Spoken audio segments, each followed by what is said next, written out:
आदिवासी विकास मंत्री प्राध्यापक डॉक्टर सन्माननीय अशोकजी उईके साहेब, त्याचबरोबर हा सर्व सोहळा अभिषेक सोहळा आणि आदिवासी मेळावा खरं तर ज्यांच्या प्रेरणेने आणि ज्यांच्या ताकदीने या ठिकाणी घडून आला, खरं तर ते आमच्या नेहमीच पाठी राखे राहिलेले आहेत, आमचे मार्गदर्शक आहेत, किल्ले शिवनेरीचे शिलेदार, आपला माणूस शिवभक्त शरददादा सोनवणे। खरं तर दादा, मी आपल्याला मनापासून धन्यवाद देतो की आमचं 496 लोकसंख्या असलेलं गाव आणि त्या गावामध्ये तुम्ही कॅबिनेट मंत्री घेऊन आले, म्हणून दादांचं खऱ्या अर्थाने मला अभिनंदन करायचे। आणि मंत्री महोदय, आपल्याला सुद्धा सांगायचे, माझी पहिली वेळ इथं बोलायची मंत्री महोदयांसमोर, पण आपण या छोट्याशा निमंत्रणाला मान देऊन आपण या जुन्नर तालुक्यातल्या आदिवासी समाजाचा सन्मान राखण्यासाठी खरं तर आपण आलात। आपल्या मनापासून या ठिकाणी आदिवासी समाजाच्या वतीने मनापासून आभार व्यक्त करतो। साहेब, वर्सुबाई देवस्थान हे आदिवासींचं नव्हे तर सर्व समाजाचं कुलदैवत राहिलेलं आहे। आपल्या कोळवण प्रांतामध्ये म्हणजेच दिंडोरी, नाशिक, अहिल्यानगर, त्याचबरोबर पुणे जिल्हा या सर्व जिल्ह्याचे सह्याद्रीतील रांगेतील सर्व आदिवासी या ठिकाणी आदिवासी कुलदैवताला वंदन करण्यासाठी खरं तर येतात। वर्षभरामध्ये साधारणतः 7 ते 8 लाख भाविक या वर्सुबाई मंदिराच्या ठिकाणी दर्शनासाठी येत असतात महाराष्ट्रभरामधून। खरं तर वर्सुबाई मंदिराची आपण जर व्याख्या ऐकली तर हे स्वयंभू मंदिर आहे। एका गुराख्याला, सुकाळवेडे गावच्या एका गुराख्याला खरं तर ही देवी पावन झाली आणि त्या देवीचं अनादिकाल म्हणजे त्याचं आपण सांगू शकत नाही, असं कित्येक वर्षापासून खरं तर या आई वर्सुबाईचं मंदिर या शिखरावरती खरं तर आहे। आपल्याला मंत्री महोदय सांगायला आनंद वाटतो आम्हा सर्वांना की आई वर्सुबाई मंदिराचा जीर्णोद्धार करायचा। जेव्हा सुकाळवेडे ग्रामस्थ अगदी 496 लोकसंख्येचं गाव, आमचे पुणेकर, मुंबईकर म्हणजे आपल्याला हे उभं करायचंय, गावकऱ्यांना प्रश्न पडला की 1.5 कोटीचं मंदिर कसं काय उभं करायचं, पण त्याच वेळेस या तालुक्याचे सन्माननीय आमदार शरददादा म्हणले, घाबरू नको, मी झोळी घेऊन फिरेल पण मंदिराला निधी उपलब्ध करून देईल आणि हे मंदिर उभं केलं। खरं साहेब, आदरणीय शरददादांबरोबर अनेक आमच्या आदिवासी समाजाच्या असतील, इतर भाविकांनी असतील, देणगी रूपाने या ठिकाणी खरं तर मदत दिली। अजूनपर्यंत शासकीय मदत मिळाली नाही, परंतु आई वर्सुबाईच्या कृपेने आता शरददादा आमदार आणि तुम्ही मंत्री झालेला आहात, त्याच्यामुळे मला असं वाटतंय की याला निधी कमी पडणार नाही। खरं तर साहेब, आपण या ठिकाणी आलात, आई वर्सुबाईच्या ठिकाणी मी काहीतरी बोललं पाहिजे, काहीतरी मागितलं पाहिजे। हा आदरणीय शरददादा यांच्या साक्षीनं हा एक प्रोजेक्ट रिपोर्ट मी सबमिट केलेला आहे। आपण तो प्रोजेक्ट रिपोर्ट बघावा, हा प्रोजेक्ट रिपोर्ट आपण बघा। तुमच्यासाठी ही रक्कम अतिशय शिल्लक आहे, परंतु आपण पाहिलं की या भागामध्ये यायला रस्ते नाही, अतिशय वाईट अवस्था आहे आणि मंदिर परिसर जर बघितला तो सुद्धा अनडेव्हलप आहे। हा डेव्हलप करण्यासाठी मंदिराकडे येणाऱ्या पायऱ्या असतील, पेगोड्या असतील, सुशोभीकरण असेल, या ठिकाणी पाण्याची व्यवस्था असेल, मंदिरापुढचा सभा मंडप असेल, साहेब याला फक्त 10 कोटी रुपये लागतात आणि ते 10 कोटी रुपये आदरणीय शरददादा, आपण मंत्री महोदय, मी हात जोडून आई वर्सुबाईच्या साक्षीने विनंती करतो की ते 10 कोटी रुपये आपण या मंदिर जीर्णोद्धारासाठी द्यावं, अशा प्रकारची विनंती आपल्या सर्वांच्या साक्षीने या ठिकाणी करतो। खरं तर साहेब, अनेक प्रश्न खरं तर आमच्या आदिवासी समाजाच्या जुन्नर तालुक्याचे राहिलेले आहेत। मी या ठिकाण याच्यासाठी निवडलं की आमच्या आदरणीय शरददादा आमदार झाल्यानंतर आमच्या आदिवासी भागातले रस्ते केले, परंतु आमच्या दादांना दुर्दैवाने 5च वर्ष मिळाली। साहेब, जर 5 वर्ष मिळाले असते तर तुमच्यासारखे आमचे दादा देखील मंत्री असते आणि त्यांनी हे सगळे प्रश्न सोडवले असते, परंतु ते प्रश्न खरं तर सोडवता आले नाही। मागची 5 वर्ष दादांची गेली आणि या ठिकाणी तुम्हाला आणायचं कारण म्हणजे साहेब, उजव्या बाजूला जर आपण बघितलं तर डिंबा कालवा, त्या ठिकाणी डिंब धरण त्या ठिकाणी दिसते, आंबेगाव तालुका, आणि डिंबे धरण दिसते। जरी डिंबे धरण हे आंबेगाव तालुक्यामध्ये असलं तरी सगळं पाणी मात्र दादा जुन्नर तालुक्याचं त्या डिंबे धरणाला जाते। पहिला अधिकार तसा हा जुन्नर आणि आंबेगावच्या डोंगरावर असलेल्या लोकांचा आहे, म्हणून मी आपल्याला विनंती करणार आहे, ते डिंबे धरणाचं पाणी देखील या आई वर्सुबाईच्या परिसरामध्ये असणारे अगदी वरसवण्यापासून तर आंबेहातूस पर्यंत, माळींपासून आसण्यापासून तर इकडे बोरगर पर्यंतच्या वाड्या, या सर्व वाड्यांना ते पाणी जर मिळालं तर मला असं वाटतंय की इतक्या वर्षापासून उपेक्षित असलेला आमचा आदिवासी समाज हा नक्कीच त्या योजनेमध्ये येईल आणि नक्की सुजलाम सुफलाम झाल्याशिवाय राहणार नाही अशा प्रकारची विनंती खरं तर करतो. सर दादा, आपल्याला आपल्या माध्यमातून मंत्री महोदयांना मला सांगायचे की आदिवासी समाजाच्या जमिनीवरती जी मुख्य धरण आहेत ती खरं तर झालेली आहेत. त्यामध्ये माणिकडो आहे, चिल्लेवाडी आहे, भिवाडी आहे, गंगाधरी आहे, उच्चिल आहे. परंतु मंत्री महोदय साहेब, या अजूनही या गावांना त्या ठिकाणी टँकरनी पाणी पुरवठा करावा लागतो.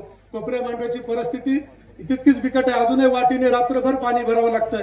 अशा अनेक संघर्षाला खरं तर आम्हा आदिवासी लोकांना साथ द्यावी लागते. खरं तर आईवर सुबाईच्या साक्षीने सांगतो, आता शरद दादा आमदार आहेत. दादा हे खरं तर दादांनी सत्कार आदिवासी समाजाच्या वतीने अजून घेतला नव्हता. त्यामुळे मी एक विचार केला होता की दादांचा सत्कार करायचा, पण तो करायचा तो सुद्धा मंत्री महोदयांच्या साक्षीने करायचा. म्हणून खरं तर हा घाट सगळा दादा आपल्याला खरं तर घालावा लागला. मी आपल्याला विनंती करेन की या सगळ्या गोष्टीसाठी आपल्याला अनेक उपाययोजना खरं तर दादा आपल्या माध्यमातून या ठिकाणी करावं लागतील. त्यामध्ये पायथा ते माथा असं पाण्याचं नियोजन करावं लागेल. आम्हाला डिंपे धरणाचं पाणी खरं तर आपण दिलं पाहिजे. जी महाराष्ट्र राज्यामध्ये काम करणारी डिपार्टमेंट आहेत, मग त्यामध्ये छोटे पाटबंधारे असेल, मृदा संधारण असेल, वन विभाग असेल, पाटबंधारे असेल, कृषी विभाग असेल, रोजगार हमी असेल, या सगळ्या विभागांचा एकत्रित आपण विचार करावा आणि वेगवेगळ्या प्रकारचं पाणी व्यवस्थापन करून, वॉटर मॅनेजमेंट करून आम्हा या पठारावरच्या नव्हे तर कोपरे मांडवेपासून तर तांबेपर्यंतच्या सह्याद्री रांगेतल्या गावांना पाणी पुरवठा करून द्यावा. अशा प्रकारची विनंती खरं तर आपल्याला करतो. यानंतर मंत्री महोदय, दुसरी आमच्या भागातील एक समस्या आहे ती म्हणजे आरोग्याची समस्या. जुन्या काळापासून प्राथमिक आरोग्य केंद्र आहेत, परंतु ते आरोग्य केंद्रांना दुरुस्त करण्याची गरज आहे. डॉक्टरांची संख्या वाढवण्याची गरज आहे आणि एक तरी उपजिल्हा दर्जाचं रुग्णालय हे आदिवासी भागामध्ये झालं पाहिजे. अशा प्रकारची विनंती खरं तर मी मंत्री महोदय आपल्याला करतो. आदिवासी भागामध्ये जे काही आता रस्ते आहेत, खरं तर रस्त्यासाठी आमचं विकास पुरुष खरं तर इथं बसलेला आहे. निधी कसा आणायचा याबद्दल मी छोट्या कार्यकर्त्यांनी बोलणं अजिबात उचित नाही. दादा ते सगळे आणतील, परंतु जिल्हा परिषद असेल, सार्वजनिक बांधकाम असेल किंवा पीएमएसजीसीवाय असेल, या अंतर्गत जेवढे रस्ते आहेत ते सर्व रस्ते आपण खरं तर करावा. अशा प्रकारची विनंती मी आपल्याला करतो. दुसरी गोष्ट अशी आहे दादा की आपल्या ज्या काही शाळा आहेत, आश्रम शाळा आहेत, एक तरी जुन्नरमध्ये, आंबेगावमध्ये इंग्रजीची माध्यमाची शाळा आहे. जुन्नरमध्ये एक तरी इंग्रजी माध्यमाची शाळा व्हावा आणि आमच्या जिल्हा परिषदेच्या ज्या शाळा आहेत पट कमी होत चाललेल्या आहेत त्या वाचवण्यासाठी आपण प्रयत्न करावेत. त्यासाठी डिजिटल शाळा आपण उभाराव्या अशा प्रकारची विनंती खरं तर या निमित्ताने मी करतो. खरं तर साहेब, पुणे हे शिक्षणाचं माहेरघर आहे आणि त्या माहेरघरामध्ये संपूर्ण महाराष्ट्रामधून मुलं शिक्षणासाठी येतात, परंतु वसतिगृहांची संख्या अतिशय कमी आहे. त्या ठिकाणी वसतिगृहांची संख्या वाढवली पाहिजे. मागच्या काळामध्ये आदरणीय शरद दादा यांच्या माध्यमातून 170 मुलींचा जो प्रश्न होता तो सुद्धा साहेब अजून प्रलंबित आहे, तो आपण सोडवाल. अशा प्रकारची विनंती या निमित्ताने खरं तर मी आपल्याला करतो. अनेक खरं तर गोष्टी आहेत, परंतु मला प्रस्तावित केले अधिकचं काही बोलता येणार नाही.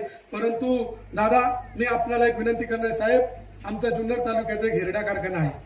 त्या हिरडा कारखान्याला गेल्या 20-25 वर्षापासून आमचे आदिवासी बांधव काळूदादा असतील, शिंगाडे साहेब असतील, ही अनेक मंडळी खरं तर त्या ठिकाणी झगडत आहे आणि तो कारखाना अजूनही झालेला नाही आणि हिरड्याला हमी भाव देखील नाही.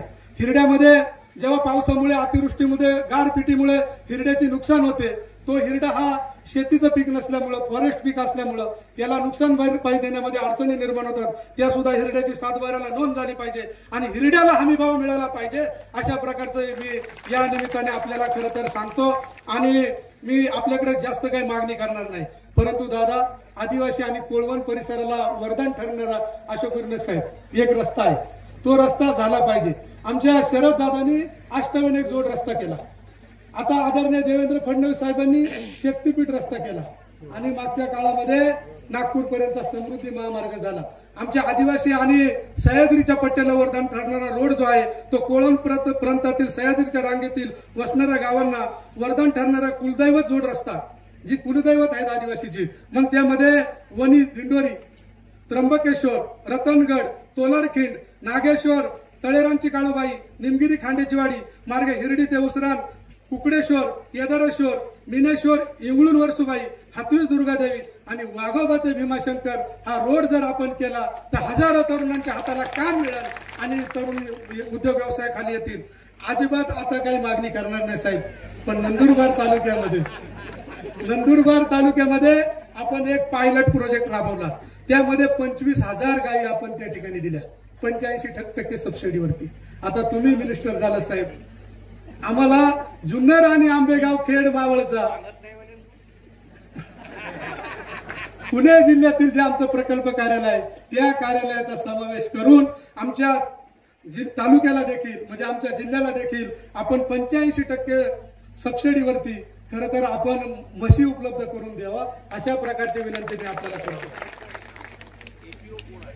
एपीओ आमचे जाधव आपलं संदीप पाटील साहेब आहेत, अतिशय उत्कृष्ट करणारा माणूस आहे. या